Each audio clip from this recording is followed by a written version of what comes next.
Կարան պատասխանեմ իր հարցին, բայց կարան պատասխանեմ, հետո քեզ կգամ։ Կարինե ջան, լսում ես ինձ։ Շարունակում են արցախցիներին հիրավիրել։ Կարինե ջան, կլինի պատասխանեմ, հետո քո հարցին կպատասխանեմ։ Երեխեք ինչ եք անում, այսինքն հիմա Կարինե ջան, ստոպ։ Կարինե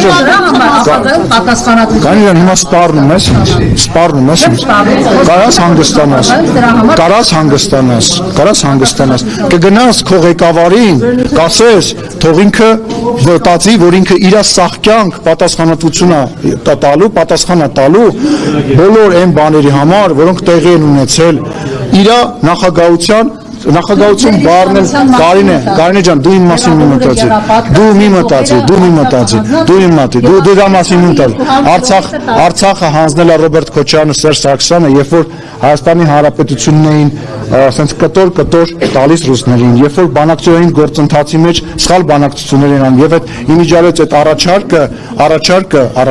ուժի մեջ է, եւ ես հայդեպ քաղաքից էի հարցնում, ես եթերով ուզում եմ առաջարկեմ Ռոբերտ Քոչարյանին կամ որևիցե այլ ընդդիմադիր գործչին ուղիղ եթերով, վարչապետը մի ամիս է արդեն փողոցում է Հանրապետության ժողովրդի հետ շփում, ուղիղ եթերով ես առաջարկում եմ մի շաբաթ որևիցե տեղ գնալ եւ ուղղակի քայլել եւ այդ հարցերի բոլոր պատասխանները ինձ թվում է Քոչարյանը կգտնի։